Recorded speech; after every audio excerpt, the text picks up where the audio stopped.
Hello friends, मैं मुस्कान शेखावत आप सबका बहुत बहुत स्वागत करती हूँ आपके अपने चैनल बायोग्राफी ऑफ लीजेंड्स में। आज मैं आप लोगों के लिए लेके आई हूँ महात्मा बुद्ध की बायोग्राफी, यानी कि सिद्धार्थ गौतम जिन्होंने बौद्ध धर्म की स्थापना की, उनकी बायोग्राफी लेके आई हूँ। अगर आपको हमारा वीडियो पसंद आए तो लाइक करें, कमेंट करके बताएँ, और अगर अब तक आपने हमारा चैनल सब्सक्राइब नहीं किया है तो प्लीज़ सब्सक्राइब करें। महात्मा बुद्ध और बौद्ध धर्म के बारे में जो जानकारी हम आज लेके आए हैं वो हर एक कंपटीशन एग्ज़ाम में और बीए के एग्ज़ाम में, 10-12 के एग्ज़ाम में ये इम्पोर्टेंट है हर दृष्टि से। तो शुरू करते हैं महात्मा बुद्ध की बायोग्राफी। महात्मा बुद्ध का जन्म न केवल भारत अपितु समस्त संसार के लिए एक अत्यंत महत्वपूर्ण घटना थी। उनकी जन्म तिथि के संबंध में इतिहासकारों में काफ़ी मतभेद है। इतिहासकारों के अनुसार महात्मा बुद्ध का जन्म 623 ईसा पूर्व, 577 ईसा पूर्व, 567 ईसा पूर्व तथा 563 ईसा पूर्व को हुआ। जो अलग अलग विद्वान हैं उन्होंने अपने मतानुसार अलग अलग जन्म तिथि बताई है महात्मा बुद्ध की, परंतु अधिकांश इतिहासकार 567 ईसा पूर्व को महात्मा बुद्ध की जन्म तिथि को स्वीकार करते हैं। महात्मा बुद्ध की माता की मृत्यु। दुर्भाग्यवश सिद्धार्थ के जन्म के 7 दिन बाद उसकी माता की मृत्यु हो गई, इसीलिए सिद्धार्थ का पालन पोषण महामाया की छोटी बहन प्रजापति गौतमी ने किया। इस कारण सिद्धार्थ गौतम भी कहा जाने लगा। जो बुद्ध है उनकी माता का नाम था महामाया। तो बुद्ध के जन्म के 7वें दिन महादेवी महामाया का निधन हो जाता है और उनका जो पालन पोषण है उनकी सौतेली माँ और मौसी जो है प्रजापति गौतमी उन्होंने किया था। बुद्ध का जन्म लुम्बिनी नामक स्थान में हुआ था। बुद्ध का विवाह। जब सिद्धार्थ की आयु 16 वर्ष की थी तब उनका विवाह अति सुंदर राजकुमारी यशोधरा से कर दिया गया। कुछ समय बाद उनके घर एक पुत्र का जन्म हुआ जिसका नाम था राहुल, और राहुल का शाब्दिक अर्थ होता है बंधन।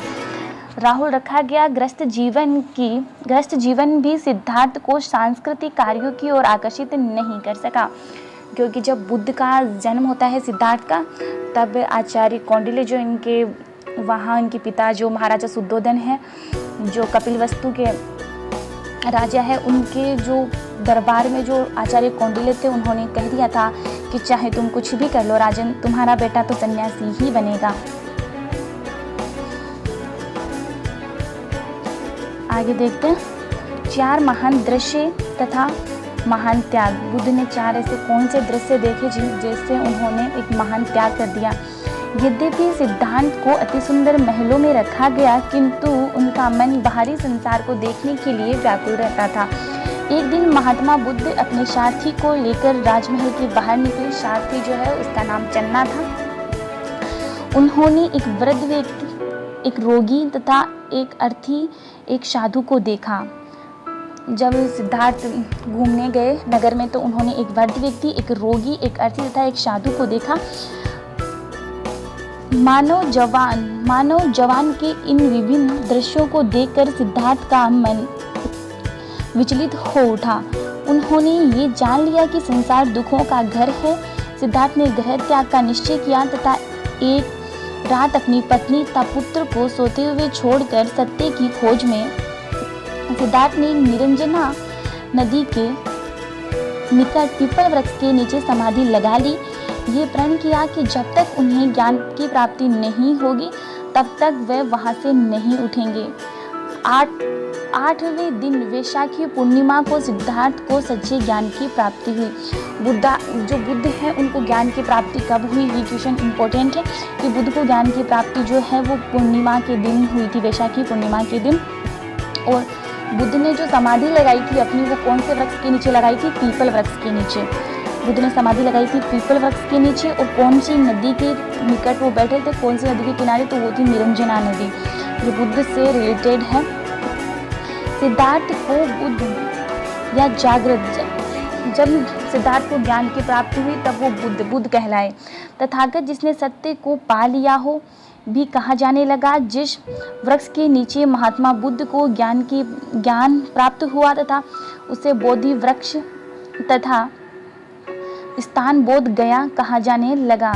बुद्ध को जिस वृक्ष के नीचे ज्ञान प्राप्त हुआ वो वृक्ष बोधि वृक्ष हो गया, और जिस स्थान पर ज्ञान प्राप्त हुआ वह स्थान बोध गया हो गया। ज्ञान प्राप्ति के समय महात्मा बुद्ध की आयु 35 वर्ष थी।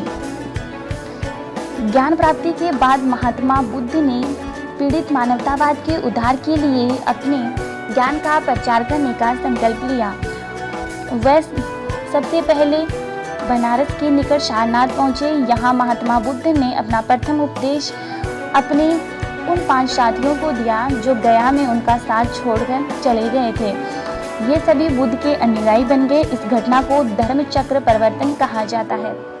ये बहुत इम्पोर्टेंट क्वेश्चन बनता है यहाँ कि धर्म चक्र परिवर्तन किसे कहते हैं।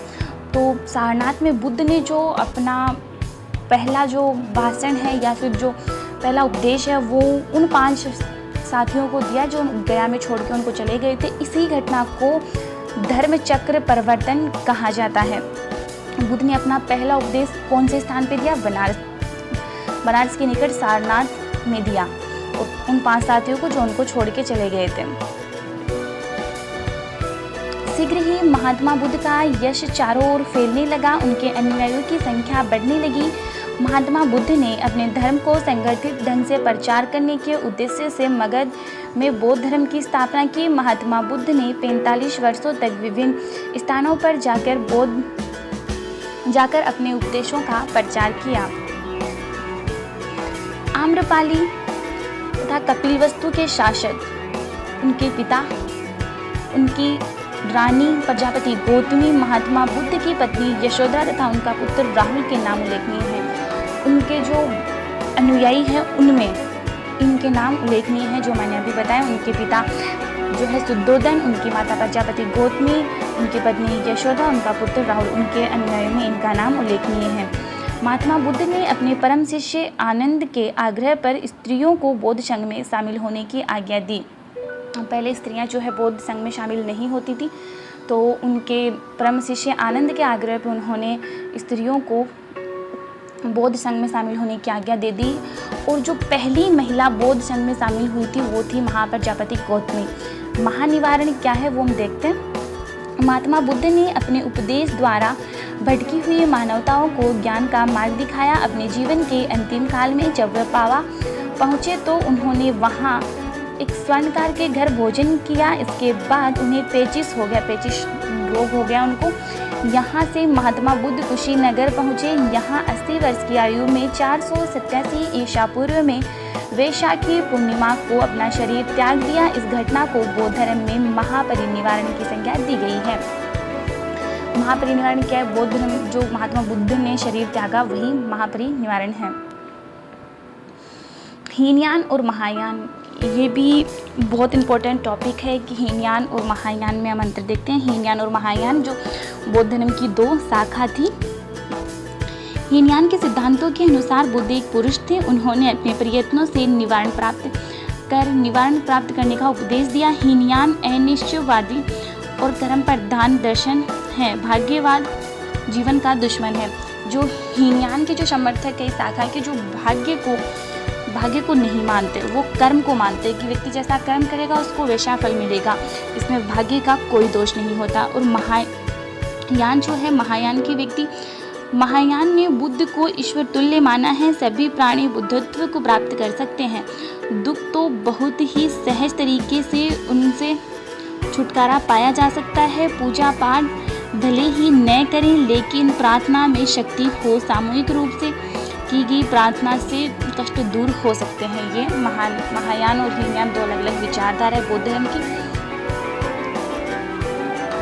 4 आर्य सत्य, ये भी एक बहुत इंपॉर्टेंट क्वेश्चन है कि 4 आर्य सत्य कौन कौन से? दुख और संसार में दुख है। पहले तो दुख जो कि संसार में दुख है, दुख समुदाय, दुख निरोध या निवारक, और दुख निरोध का जो मार्ग है वो अष्टांगिक मार्ग है। बौद्ध धर्म के त्रिपिटक कौन कौन से? जो देखिए, विनय पिटक, सुत्त पिटक और अभिधम्म पिटक। ये 3 जो त्रिपिटक है बौद्ध धर्म की वो है विनय पिटक, सुत्त पिटक और अभिधम्म पिटक। त्रिरत्न बौद्ध धर्म के सबसे महत्वपूर्ण अंग है। इन त्रिरत्नों पर बौद्ध धर्म आधारित है। त्रिरत्न कौन कौन से है? बुद्ध, धम्म और संघ, ये त्रिरत्न है।